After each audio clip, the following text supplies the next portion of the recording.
don't have the pan heads on it because the pan head's not itself. It's not large enough to put this big system in.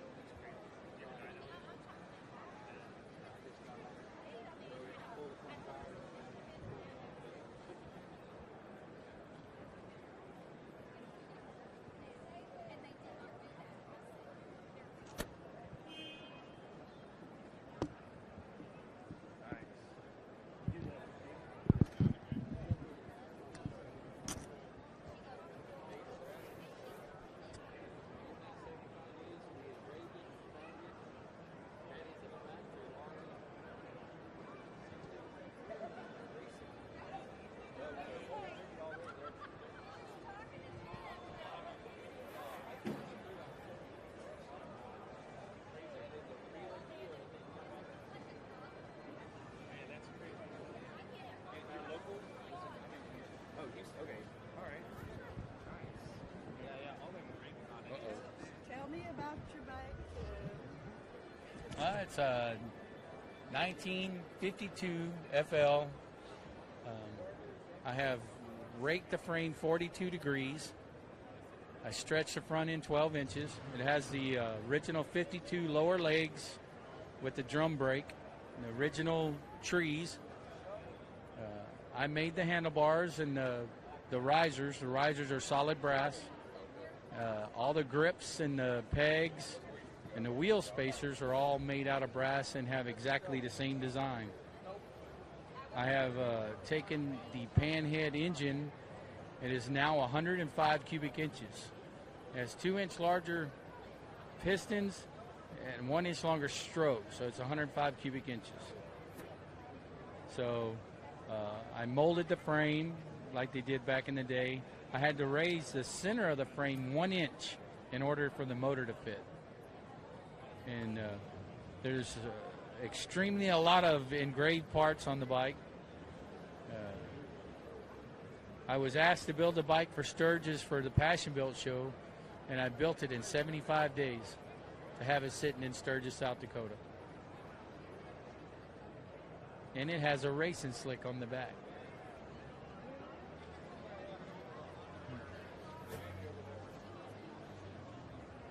And the tail light is a 1916 Cadillac cow light. I put a red lens in it and made a tail light out of it.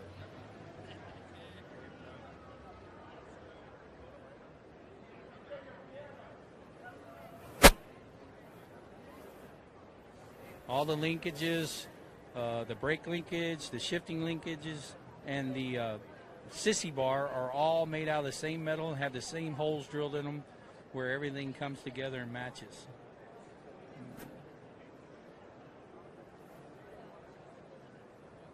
Even the underneath of the bike is engraved. Underneath of the gas tank is engraved.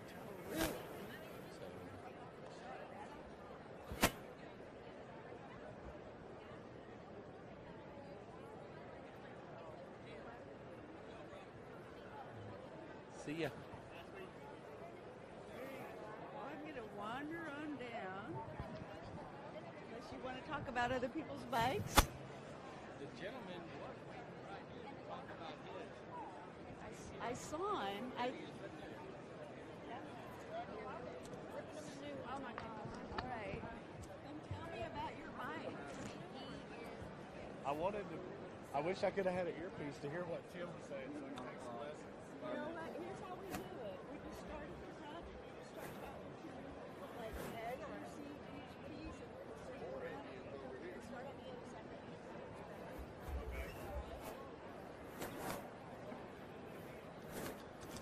Okay, what we've got here is a 1977 Ironhead Sportster that we modified the frame into a rigid frame, did a motor iron Springer front end, kept all of the motor original, but did a lot of custom powder coat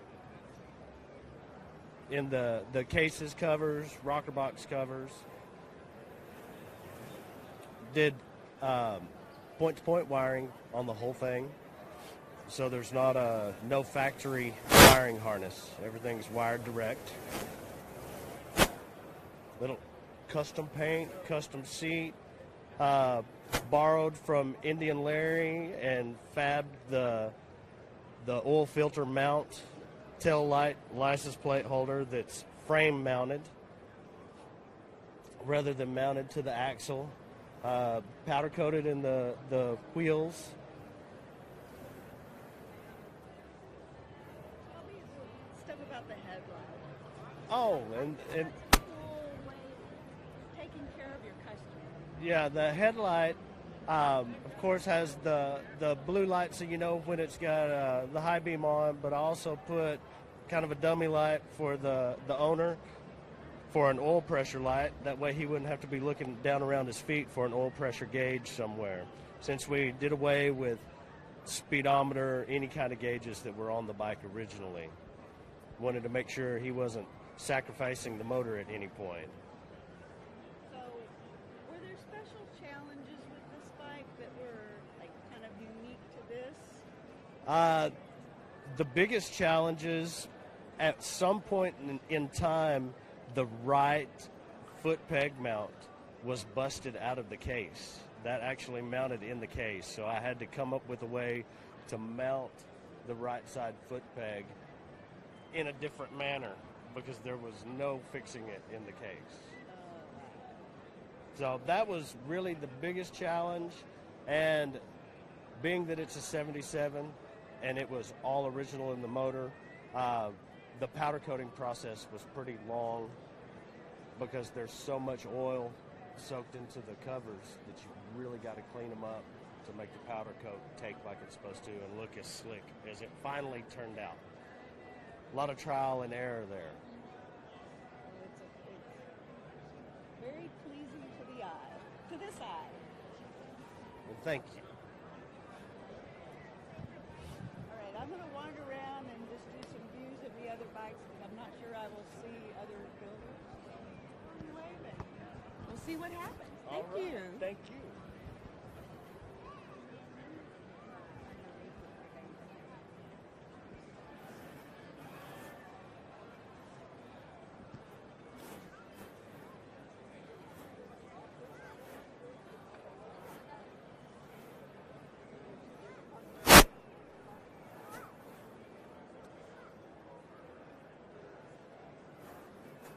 Tom Miller is the owner. Builder is Tom Miller. Paint by Gary Queens. It's a 1967 Harley Davidson Sportster.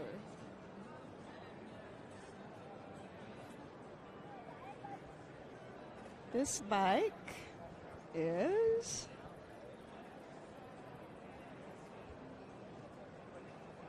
(2018) Panhead.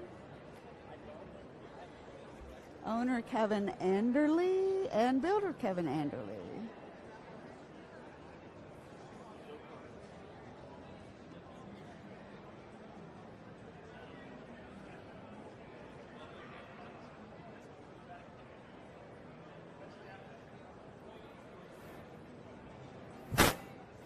This is Hard Luck Cycles is the builder, and the owner is Tim Semesic. I'm not pronouncing that right, but we just talked about that one with the Brooks.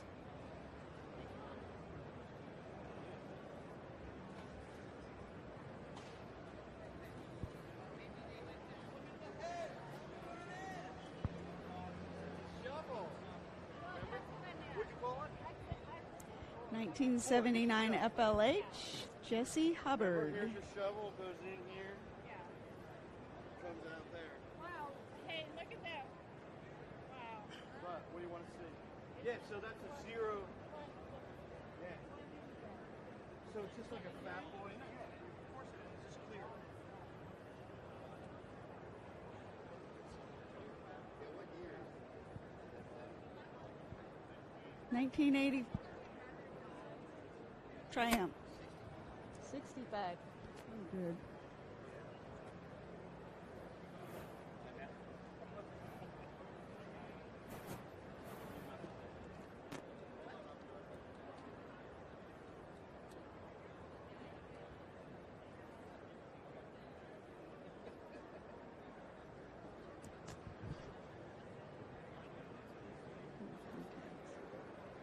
Clifton Waxman, 1949, WL45.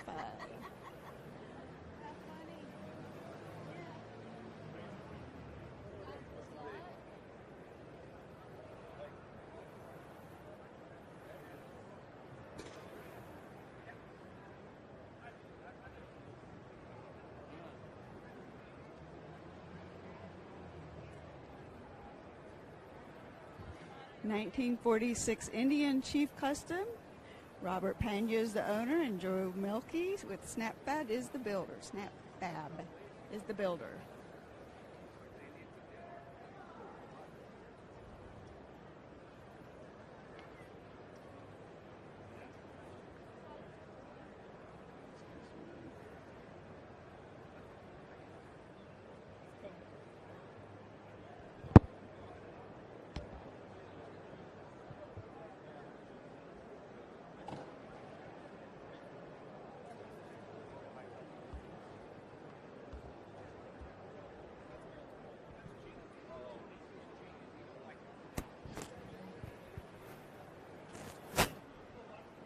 (1979) Honda CB750.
Sorry.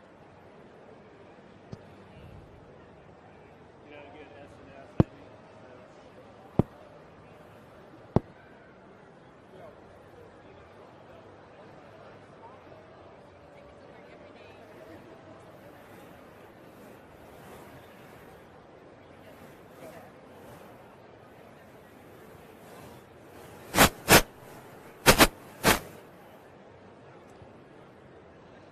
(1996) Honda XR250R.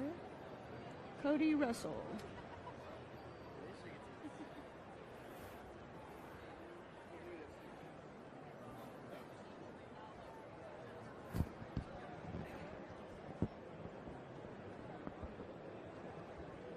(2009) Triumph Bonneville.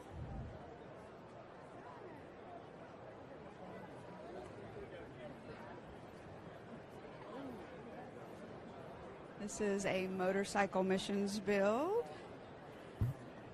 This is 2016 Ducati Scrambler. Sponsored by J&P Cycles.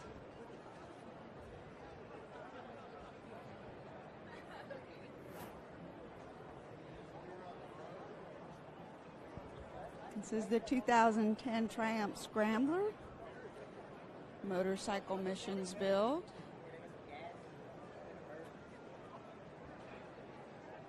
I love this one. I really do.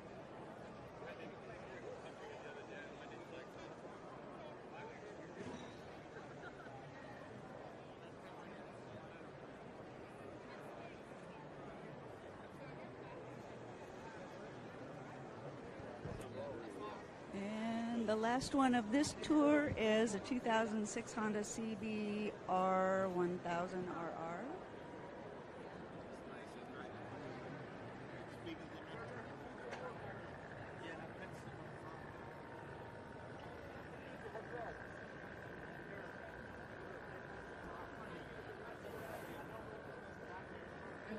Okay, folks, let's go.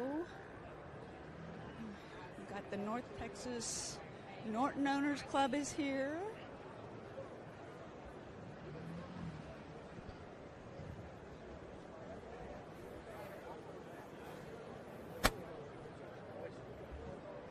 Along with, or happens to include, 3 of my favorite Cannonball bikes.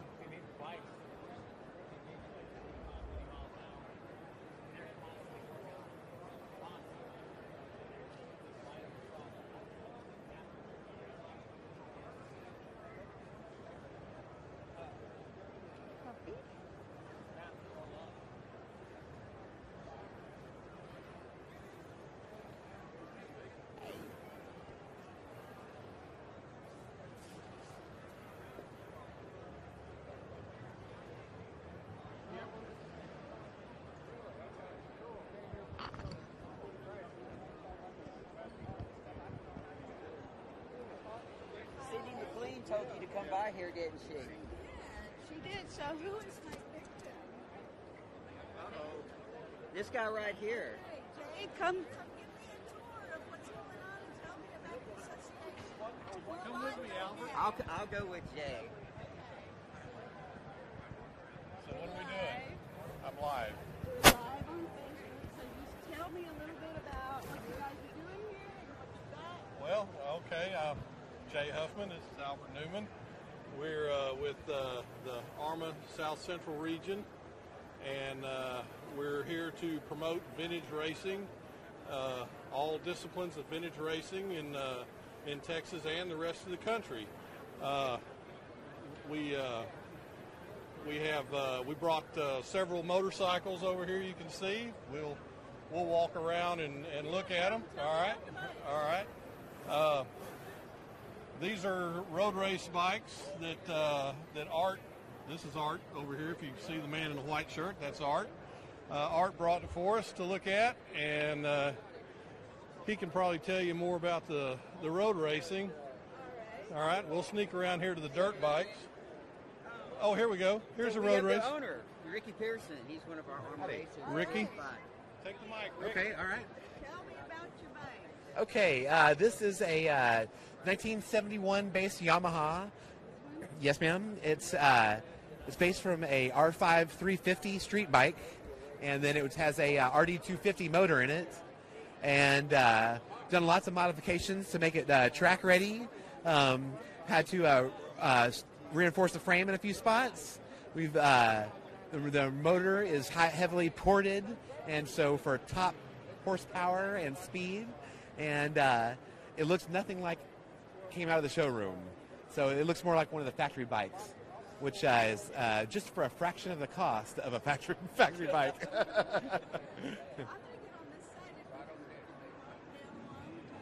Oh, sure, yeah. This bike, on a top speed, like say at Daytona or somewhere with a long straightaway, probably like 110, 112, something like that on a. Just fast enough to get you in trouble.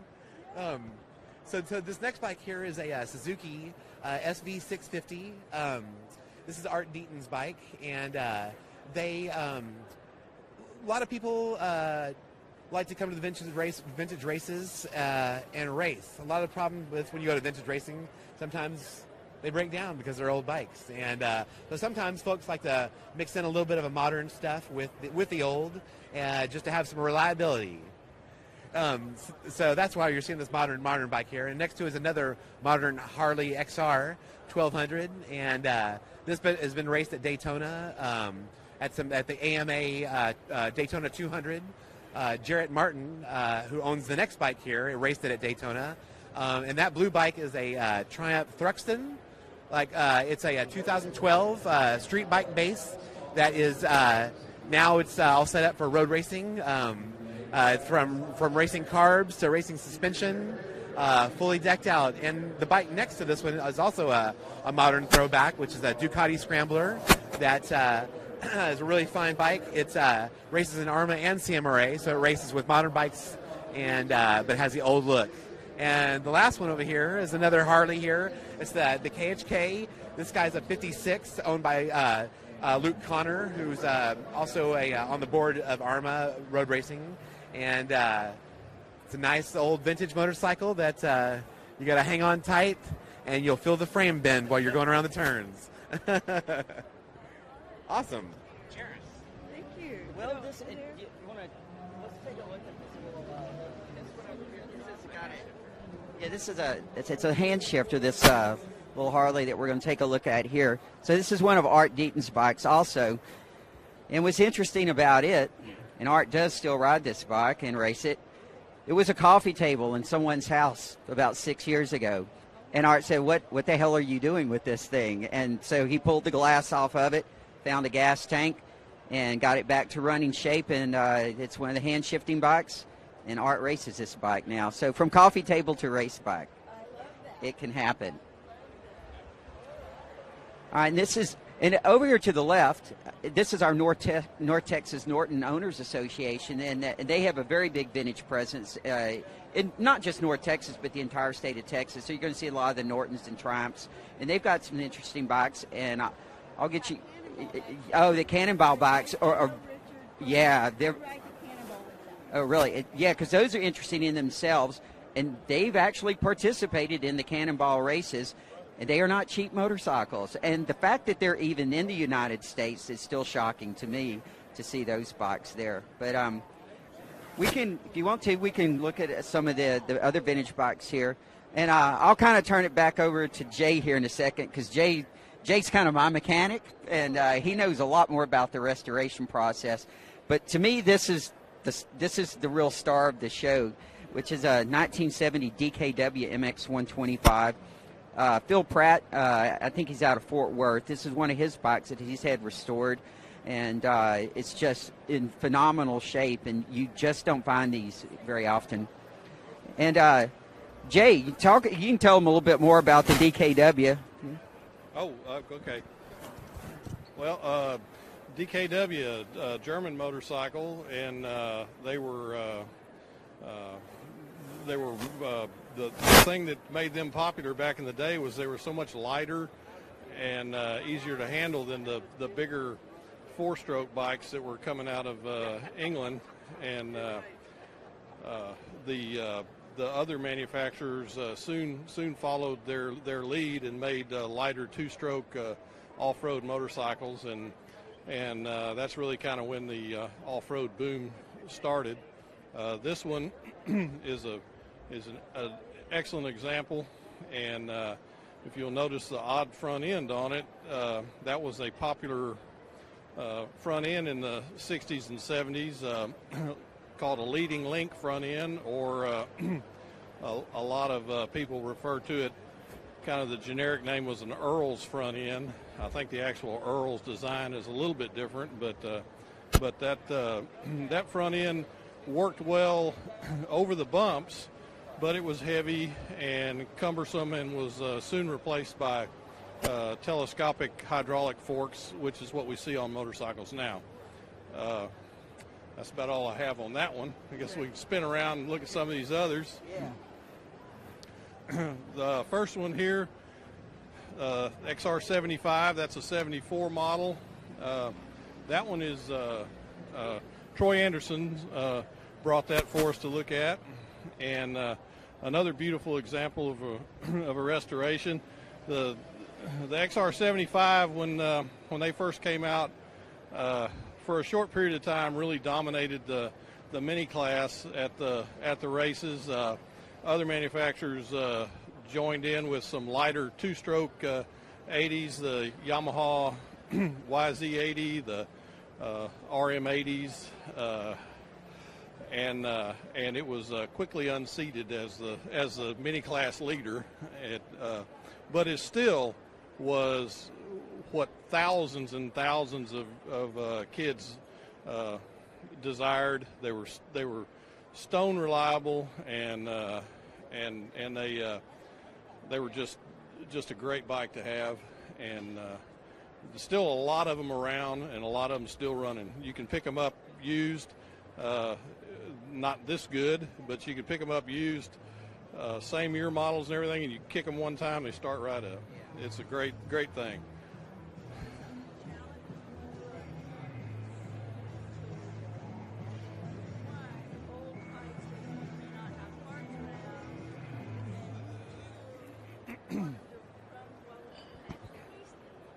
Yeah, that's a big challenge. You have to choose a bike that has a somewhat of a parts supply still out there. The thing that is without the eBay searches and stuff, and people putting parts on eBay, it's hard to find some of the parts for them. And a lot of times you'll find a part. If you can't find the part, there's another one that will interchange. And oftentimes when we're when we're rebuilding engines, we just go off of measurements more so than actual part designation. And like we'll put a later model rod in an engine and put a spacer under the cylinder to take up. To add a little bit of space to it, to be able to use a longer rod, things like that. Lots of innovative ways to keep them going. Suzuki's the RM 125 was another one of those ones that when it hit the market, it just dominated everything, and that was the time. This is a 77 model that we're looking at here, and that was a time when manufacturers were just making improvements on these bikes in leaps and bounds. And every year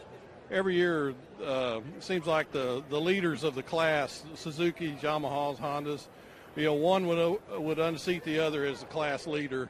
And 77 was definitely Suzuki's time to shine.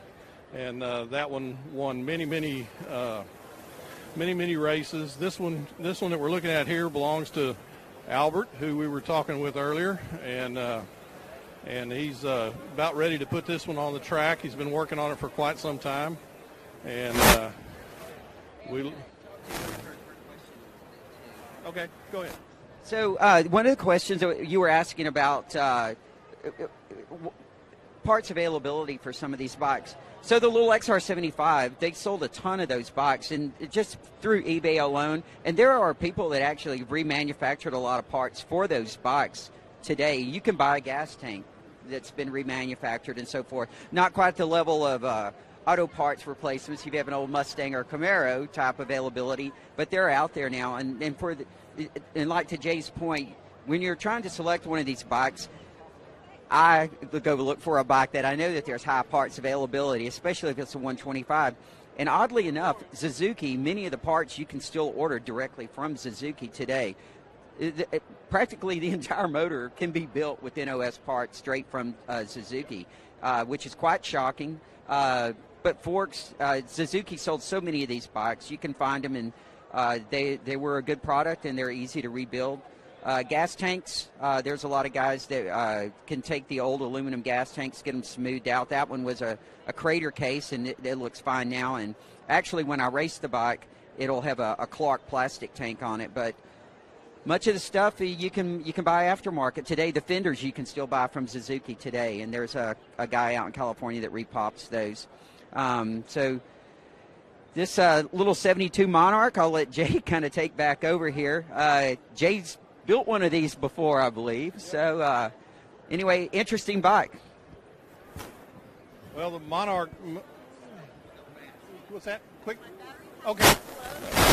Quick. Battery power's low. Monarch, Swedish-made motorcycle that used a Sachs German engine, and another one of the, just like the DKW, another one of the lightweight leaders of the era, and quickly unseated by the other manufacturers.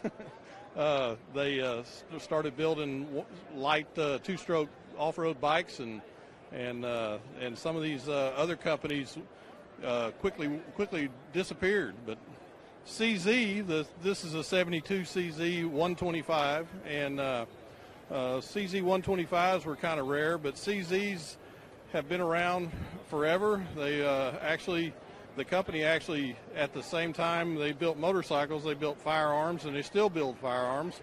The CZs are one of the most popular vintage motocross bikes out there, the 125, the 250, and the 380, or commonly called a 400. But CZs were not very reliable back in the day when they were built because of the ignitions and the carburetors. But with the invention of electronic ignitions that we can adapt to these, and reliable Mikuni carburetors, they're very reliable motorcycles. And next one here is the 76 Husqvarna 125 CR, which is close ratio transmission designed for motocross.